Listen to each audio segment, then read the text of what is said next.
গোসাবা তৃণমূল বিধায়ক সুব্রত মণ্ডল নিজের বিলাসবহুল জীবন কাটানোর জন্য ৫১ লক্ষ টাকা খরচ করে আধুনিক স্পিডবোট কিনলেন বিধায়ক তহবিলের টাকায়। দক্ষিণ ২৪ পরগনা ও বাংলাদেশ জয় সীমান্ত বোলাক হল গোসাবা। সুন্দরবনের এই বোলাক এলাকায় ১৪টি পঞ্চায়েত রয়েছে, যা আবার ৯টি দ্বীপের মধ্যে অবশিষ্ট। সব মিলিয়ে গোসাবা এলাকায় বসবাস করে ২,৪৭,০০০-এর মতো মানুষ। কিন্তু এখনও যোগাযোগ ব্যবস্থা ততই বাঁচুক। এখনো পর্যন্ত গোসাবা এলাকায় একটিও সেতু নির্মাণ হয়নি, সে বাম আমল হোক বা তৃণমূল। যে কারণে একটি দ্বীপ থেকে অন্য দ্বীপে যেতে গেলে চিরাচুরি নৌকা, রাতবতীর দূরবর্তী এলাকাতে রোগী ও প্রসূতি মায়ের জরুরি অবস্থায় জলপথে। গোসাবা ব্লক গ্রামীণ হাসপাতালে সময় লেগে যায় প্রায় ৪ ঘণ্টা। কি বললেন গোসাবা ব্লক সভাপতি আইএসএফ নেতা প্রশান্ত নায়েক। কিছুদিন আগে একটা শোরগোল উঠেছিল যে গোসাবার শাসক বিধায়ক, তৃণমূল বিধায়ক, তিনি তার যে বিধায়ক কোটার টাকা, সেই বিধায়ক কোটার টাকা দিয়ে তিনি স্পিড বোট কিনেছিলেন এবং সেই স্পিড বোটটা এখন কোনো কাজে লাগছে না। কি বলবেন এই বিষয়ে? দেখুন, মাননীয় বিধায়ক গোসাবার সুব্রত মণ্ডল মহাশয় ৬০ লক্ষ টাকা বিধায়ক তহবিলে পেয়েছিলেন। সেখান থেকে তিনি ৫১ লক্ষ টাকায় একটা স্পিড বোট কেনেন। পরবর্তীকালে সেই স্পিড বোট নিয়ে যখন প্রশ্ন ওঠে, তখন তিনি বলেন যে এটা আমি আমার ব্যক্তিগত ব্যবহারের জন্য নয়, আমি ওয়াটার অ্যাম্বুলেন্স পরিষেবা দেওয়ার জন্য এই স্পিডবোটটা কিনেছি। কিন্তু প্রশ্ন এখানেই যে স্পিডবোটটা কেনা হয়েছে, সেই স্পিডবোটটা ১ ঘন্টা চললে ৪০ লিটার পেট্রোল পড়ে, যার বাজার মূল্য ৪,৫০০ টাকা। সেটা একটা গরিব মানুষের পক্ষে বহন করা সম্ভব নয়। আজও গোসাবা বিডিও বোটঘাটে সেই স্পিডবোটটা বাঁধা আছে, কোনো গরিব মানুষ তার সহযোগিতা পায়নি, পরিষেবাও পায়নি।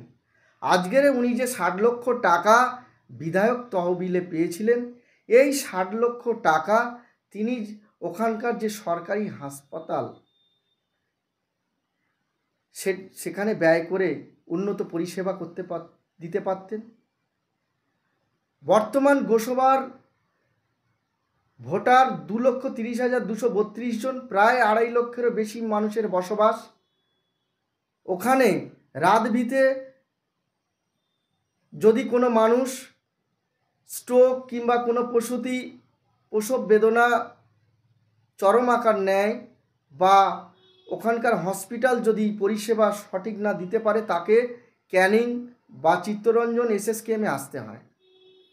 তাহলে ওখানে ওই গোসাবার বুকে যদি ওই হসপিটালটা এই ৬০ লক্ষ টাকা যদি একটা সুপার স্পেশালিটি হসপিটাল উনি করতেন, তাহলে গোসাবাবাসী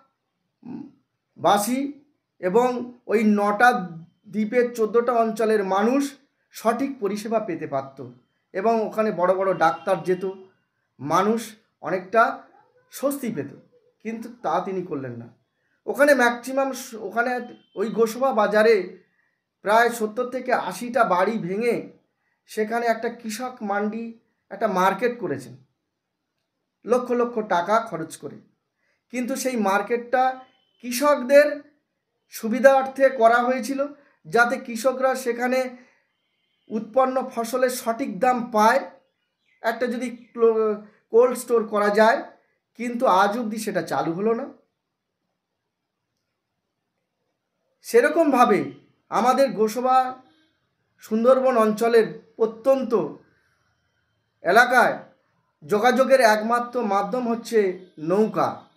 একটা কোনো আপনার ব্রিজ নেই।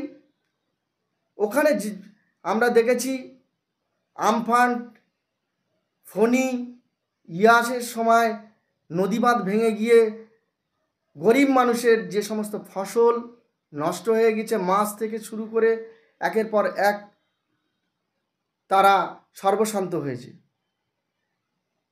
যেগুলো গোসাবা অঞ্চলের নদী বাঁধে যেগুলো ডেঞ্জার জোন আছে, সেই জায়গাগুলো যদি কংক্রিট করতেন তাও গরিব মানুষ উপকৃত হতো, কিন্তু তাও তিনি করলেন না।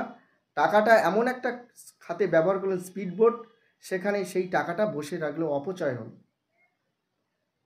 আমার একটাই বক্তব্য, আপনি একজন বিধায়ক মানুষ, আপনি 5 বছর আপনি ক্ষমতায় থাকবেন। আমাদের আইএসএফের যে রাজনীতি সেটা হচ্ছে সমাজ পরিবর্তনের রাজনীতি। আপনি এখন আসনে বসে আছেন যাতে ওই গোসবা মানুষের যাতে কল্যাণ হয় সেই দিকটা আপনি ভাবুন। এবং এই যে আর গোসবায় যেটা এখন বিশেষ পর্যটন কেন্দ্র, একটা সুন্দরবন, সেই পর্যটনের কেন্দ্রের যে সমস্ত বিদেশি থেকে শুরু করে কলকাতা বা বিভিন্ন অঞ্চলের মানুষ এই শীতকালে তারা ট্যুরে যায়, তারা সঠিক পরিষেবা পাচ্ছে না, ম্যাক্সিমাম সময় দেখা যাচ্ছে। এটার যাতে একটা ব্যবস্থা হয় এবং গোসবা ব্লকের যে নদীগুলো চড়া পড়ে তার গতি হারাচ্ছে, ওখানে সুন্দরবন উন্নয়ন মন্ত্রী যিনি আছেন তানাকে বলবো এবং বিধায়ককে, যাতে ওই নদী গর্ভগুলো যেগুলো চড়া পড়ে গিয়েছে সেগুলো যাতে সংস্কার হয়। এবং গোসবাবাসীকে আমি বলবো যে আগামী দিনে সন্দেশখালি যেভাবে মানুষ একটা পরিবর্তনের ডাক দিচ্ছে আবার নতুন করে, তাকে মান্যতা দিয়ে ওখানকার মা বোনেরা তাদের যে আর্তনাদ, তার যে কান্না, সেটাকে গুরুত্ব দিয়ে আগামী দিনে আপনাদের ক্ষেত্রেও হতে পারে, আপনারা ঐক্যবদ্ধ হয়ে জোট গড়ে তুলুন। এবং আগামী দিনে যে আমাদের সামনের লোকসভা আসছে, আইএসএফ জয়নগর কেন্দ্রে যদি প্রার্থী দেয়, আপনারা লড়াই দিন। আইএসএফ দলটা আপনাদের পাশে থাকবে, আপনাদের অধিকার, আপনাদের গণতন্ত্র ফিরিয়ে দেবে, এই প্রতিশ্রুতি আমি দিচ্ছি।